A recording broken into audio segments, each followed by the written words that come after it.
At the end of the 13th century, the Ottoman Turks created the Ottoman Empire.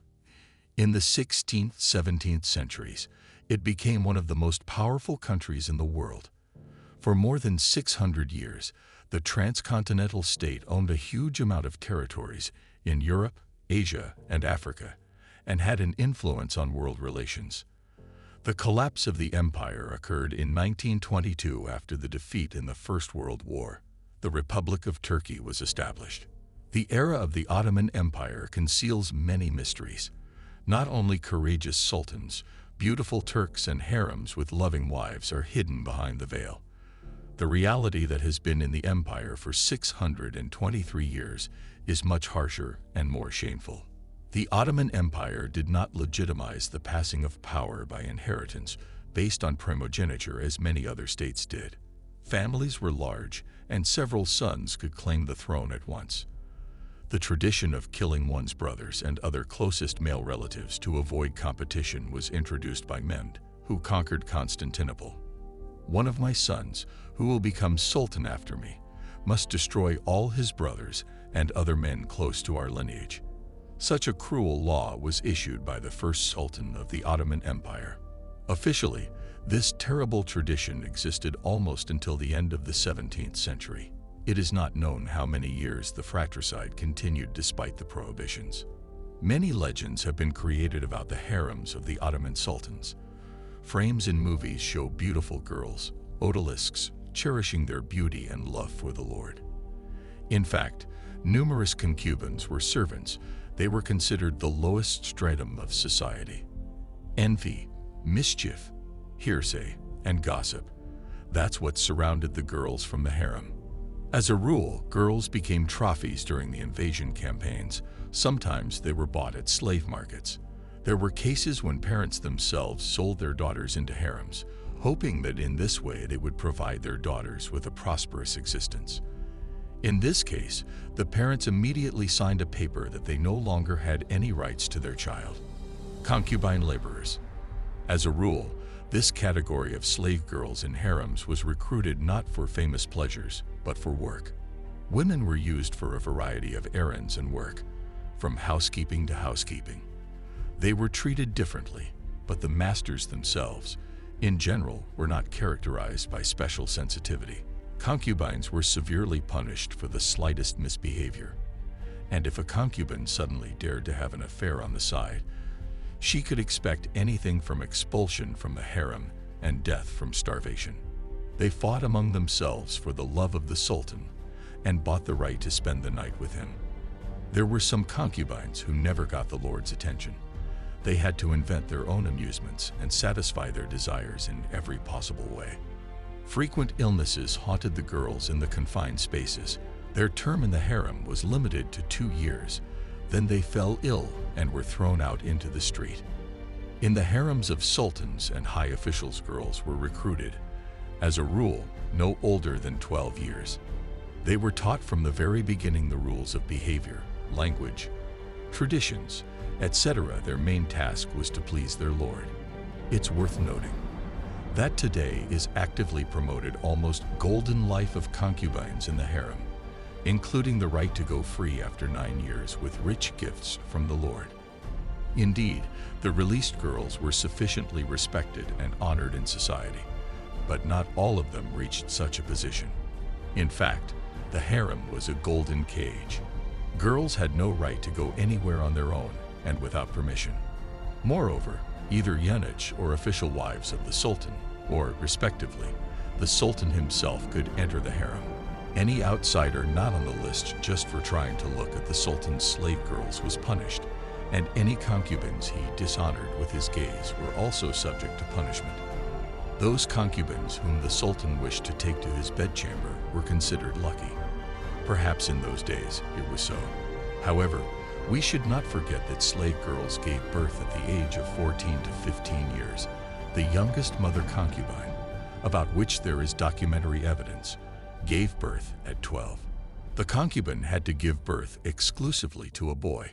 Otherwise, if a girl was born, the concubine could lose the favor of the sultan for the rest of her life, losing all privileges, except for separate quarters and servants. In fact, with few exceptions, the birth of a daughter automatically removed the concubine from the list of persons to whom the Sultan was ready to pay attention. Concubines for the Sultan in a cage. This is one of the cruelest traditions introduced by Sultan Selim II. The fact is that there was the so-called Fatih law, according to which the Sultan had the right to execute all his brothers to avoid competition for the throne. But Selim II offered such brothers. They were called Shehzade, an alternative, living in a place called the cage until their death or the death of the Sultan himself. And in order for the Shehzade to enjoy any benefits, concubines selected from the Sultan's harem were specially prepared for him. Concubines, it should be repeated again, were not official wives, so often their fate became more than unenviable. Thus, one Sultan, Abdul Hamid, resting with a concubine, was frightened by a rustle. The girl simply or sharply turned on her side, or sighed loudly, but the Sultan, who decided that she was going to make an assassination attempt, immediately slaughtered her. The second case with the same Sultan occurred when a concubine, accidentally entering the chambers, saw a miniature pistol. The girl simply thought it was a toy. However, the Sultan, seeing the tears, decided that it was a confession of a desire to kill the Lord. The poor concubine was handed over to the executioners. If a concubine was suddenly caught cheating, not even in the literal sense, but simply as a sign of favor to someone, she was simply thrown into the river. A milder punishment was banishment from the harem. Again, the movies do not tell about mass executions of concubines either. Thus, Sultan Mehmed IV decided that the diamonds from his son's cradle were stolen by concubines, and to hide the traces of the crime, the girls set fire to the harem. In order not to bother, the Sultan ordered to execute all the concubines at once. Sultan Ibrahim I, nicknamed Crazy, was also noted in the history of mass execution. He decided that the concubines of the harem against him organized a conspiracy. Potem destroyed all, without discerning who is a legitimate wife and who is a concubine. Few people know that the concubines were monitored by slave girls who had to react instantly to pregnancy. After all, the very fact of pregnancy in any case changed the status of the concubine. Potem, even the very pregnancy from the Sultan was not an indicator. The child had to be born before carefully hiding the pregnancy. By the way, there were almost no escapes from the harem for the most banal reason. Girls at the stage of training frankly broke, trampling their will, and often planted on opium. Therefore, in case of escape, the unfortunate concubine would simply die of withdrawal. Finally, the famous series Golden Age simply does not show that in fact the fate of concubines depended on the whims of the Sultan. Therefore, do not believe the cinematography. Slave girls at all times were powerless, and legends about their sweet and carefree life. Just beautiful legends. The executions devised by the Sultans were very cruel. They were carried out with enviable regularity from year to year. The executions were very economical, as the execution did not require an executioner. His functions were performed by a simple gardener. Periodically, the heir to the throne conducted purges in the ranks of his subjects, and here he did not do without black fun. If the vizier received white sherbet from the gardener, it meant that his execution was postponed. If it was red, he was given the opportunity to run along the winding paths of the palace and outrun the gardener. The obese and clumsy viziers almost never managed to get there first and were executed. The Sultan and the crowd of assembled gawkers watched the races with pleasure. There was a special tax in the Ottoman Empire, which was not taken in takings, but in live boys and young men. They were taken from the enslaved territories with one purpose: to make men out of them, who would serve the great empire faithfully and for a long time.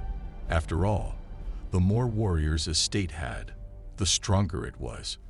The selection of boys was very strict. Ottoman subjects became only those who could withstand heavy campaigns and hardships. The weak and sick were simply discarded.